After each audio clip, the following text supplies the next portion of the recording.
За би энэ хуулийг одоо санаачилж байгаа 30 гишүүдийн нэг байгаамаа.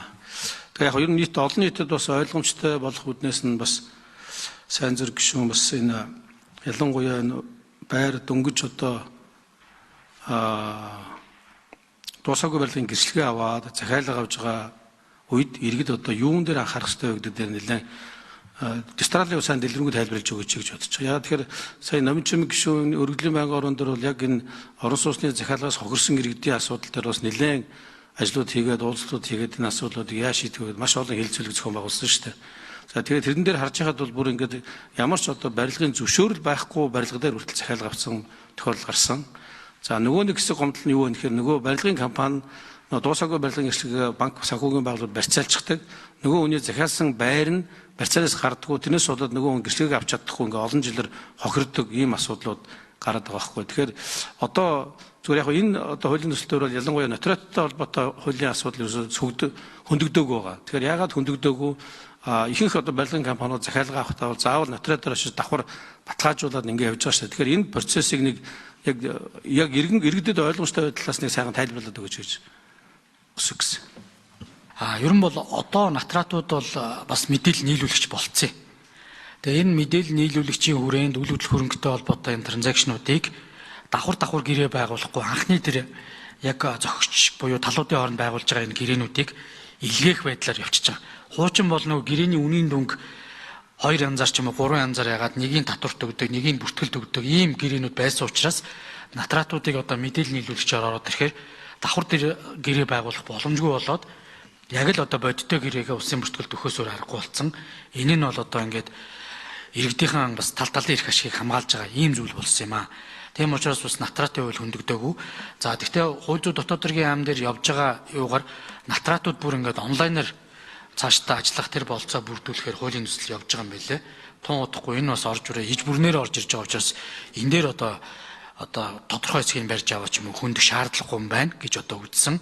Тэгээ нотариатын үйлчлэгээ нэлээд одоо захимжиж цахим гарын үсгийнхаа хэрэглээг улам нэмэгдүүлж заавал тойрог гэхгүйгээр альч нотариатаар бас өөрсдөө сонгож авсан нотариатаар энэ үйлчлэгээ одоо барилгын гэдэг юм уу иргэн ч гэсэн хийгээ явах энэ болцоо бүрдэх юм байна гэж одоо бас хууль зүйн дотоод хэргийн яамд явж байгаа хуулийн хилцүүлэг болоод үзэл баримтлалын төслийг хараад явсан.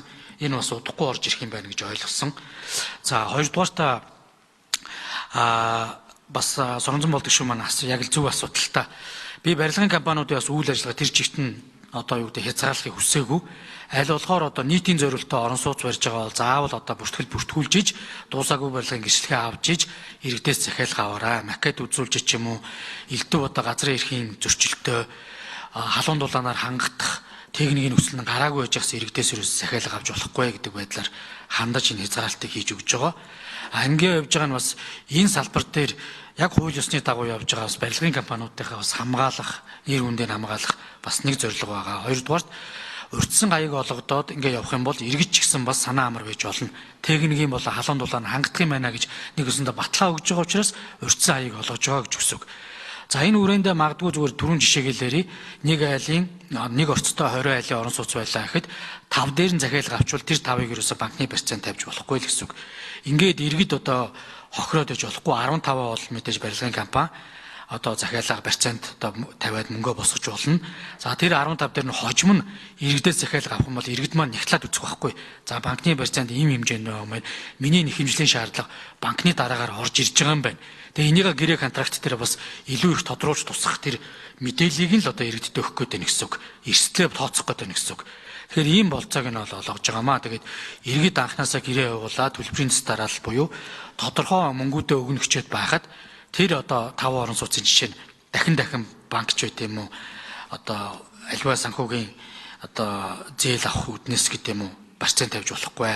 Иргэдийн одоо энэ орон сууц авах гэж байгаа мөнгө бол тийм бага үнийн дүнтэй биш. Насаараа цуглуулсан, за зээл хуу авсан, өмнөх хашаа байшин байт юм уу орон сууцаа зарж агаад өгсөн. Эсвэл одоо ах トゥ амрагсадан хин нэг нь гадаадад одоо хүч хөдөлмөрөө одоо зарцуулж олж ирж байгаа мөнгийг л одоо өрчлөө олж өгж байгаа учраас энэ хэсгээр нь хязгаарлая гэж. Энэ бол одоо барилгын салбарын үйл ажиллагаанд тэр болгоо нөлөөлөхгүй баг. Энийг бас манай барилгын компаниуд бас тооцож ижил бас иргэдээсээ захиалга авах юм аа бас төлөвлөх тэр болж байгааг нь бас олгож ийн л гэж одоо харах хэрэгтэй байгаамаа. За энэ тэр иргэд одоо нотариатаар очиод нөгөө захиалгын гэрээгээ бүртгүүлж байгаа. Тэр үед одоо хамгийн гол үүсэж байгаа давуу тал нь болохоор нөгөө нотрат маань өлгөө тэдвэрийн бүртгэлийн системээр хандаад нөгөө барилгыг үүсгэж байгаа компани тэр тухайн одоо захиалгаж байгаа хаягн дээр өөр ямар нэгэн тэмдэглэгээ байна уугүй гэдгийг шалгаж байгаа тийм ээ. Энэ шалгах эрхийг нь бол нотариатад нээлттэйгээр өгж байгаа гэж ойлгож байна. Тэгэхээр энэ маань яг аль хуулийн төсөл дээр тэгж сууж байгаа гэдгийг асуух гэсэн, тодруулах гэсэн. За, эдгэрэнгийн эрхийн улсын мөртгөлийн газрын улсын ахлах бүртгэгч Хотгон Дунгалаг хариулъя.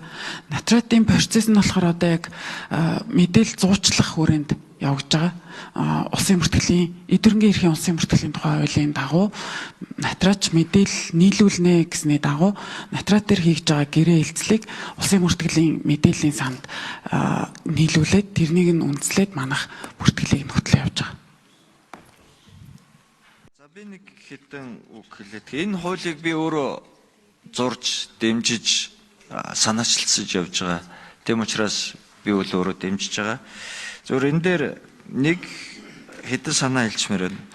2015 онд би өөрөө барилгын сайд байсан. Яг энэ бүх асуудлуудыг ёстой хөндөж тавиад, зүтгүүлээд яваад тэгээд одоо манай засгийн газар боосны дараа энэ ингээд зогссон. Ингээд аж үйлдвэр ер нь ийм том үйлдвэрлэл бүтээн байгуулалтын салбарын юм нэг зогсчихлаараа та бүгд одоо харж байгаа буцаад орж ирэх гэж 11 жил энэ хугацаанд хичнээн олон хүний эрх ашиг ард нь хохироод явж байгаа. Тэгэхээр хууль тогтоогчдын тухайн үедээ ярьжсэн асуудлаа яригдж байгаа, мэдрэгдэж байгаа тэр улс төрийн нөхцөл нь бүрдсэн үедээ л хийхгүй бол дараа нь гацаад өөр асуудлуудад ингээл төөрөө явчихна.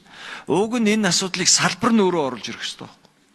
Яг гэвэл та нарын бүгдийн асуугаад байгаа асуултууд айгүй логиктэй зөв асуултууд байгаа даа. Пүрэв даваа гишүүний асууж байгаа юм одоо энд ингээд яригдж хахад нэг өнцгөр манайхан сайн зэрэг гишүүнээ хэдүүлээч гэсэн энийг оруулаад явахдаа эн чин барилгын салбарынхны нэр төрийн эсрэг хууль ерөөсөө биш шүү. Эн чин сайн ажиллаж байгаа барилгын компаниудыг хамгаалах гэдэг байгаа байхгүй. Тэдний сайн нэрээр бие чадан баригаад орж ирээд хідэн төгрөг хийгээд хүмүүст барилгаа барьж өгөхгүй болтаад хичнээн хүнийг насных нь хоримтлаар хохироогод байгаа тухайн асуудал яригдчихэж байгаа. Эсвэргээрээ ийм юм байхгүй болох юм бол барилгын салбарын нэр хүнд улам өснө гэсэн үг. Тэгэхээр энэ барилгын салбарыг бас энэ тал дээр нь зөв талаас нь ойлгуулж ярихгүй бол нөгөө хүмүүс чинь барилгынхаа ерөөсөө хүмүүсийг хуураад байгаа юм байна гэдэг ингэх юм бол эн чинь буруу тал руугаа энэ хуулийн зорилго ерөөсөө ихнээсээ тийм биш. Энэ дээр тэр яахааргүй ийм хуулийн оролцоо орж ирэхгүй бол энэ эрх зүйн харьцааны нэг онцлог байгаа. Нөгөө мэдээллийн асимметри гэж. Барилгын компани бүх юмаа мэдж байгаа. Авах гэж байгаа хүн тэр барилгын компани мэдж байгаа мэдээлэлтэй хизээч байдаггүй. Жишээлбэл одоо газрын өмчин яг бодиттой үнэн үү? Газар төлөлт нь үзүүлэлтээр түрүү одон төвөө гишүүн хэлжилээ. Нэх гоё юм үзүүлчдэг. Тэгсэн нэрээ ингээд зургаараа яг л тийм байгаа байхгүй юу? Тэгсэн 2 сарын дараа нөгөө яг цонхыг хаагаад өөр байшин барьчихыг нөгөө барьж байгаа компани бол өөрийнхөө бас худлаа яриаггүй тэр чинь. Яг үннээ яриад энд би барих гэж байгаа гэсэн цонхыг хаагаад өөр барилга барихыг тэр хүн хинж мэдэхгүй хотын захиргаан дээр тэр шийдэгдчихэж байгаа. Ингэнгүүт тэр худалдан авж байгаа хүн бол хизээч гүйцэд мэдээлэлтэй байж гүйцэж чадахгүй байгаа даа. Тэгэхээр энэ дээр тэрийг хариуцлагажуулж өгж энэ мэдээлэлээ барьж байгаа компани өөрөө гүйцэд хариуцлага хүлээж яагаад гэвэл хүнд зарж байгаа юм чи зөвхөн тэр цемент биш нөгөө тогтчлт энэ юм нь хамт үнэнд нь тусчаад байгаа болохоор энэ гэрээний салшгүй хэсэг мөн байхгүй. Энийн заавал оруулж өгдөг болж энд нөгөө төр хохирж байгаа эрхийг нөхөж өгж оруулж өгөхгүй бол энд хизээч тэгш эрхтэй харилцаа бүрдэхгүй байгаа. Тэр үүднээсээ энэ харилцаа бол заавал орж ирж зохицуулалт орхон зөвөө гэж үзэж байгаа. Тэр үүднээсээ бол бас дэмжиж байгаамаа. Тэгээд энэ хуулийг ингээд оруулаад ирснийг хэдүүлээ барилгын салбартайгаа хилцэх явцтай харин нэлээд сайн хилцээд энд тэр орох хүмүүсийн одоо жишээлбэл Пүрэв гишүүн эднэрийг оруулаад энийг сайн хилцээд явах нь зөвөө гэж бодож байна.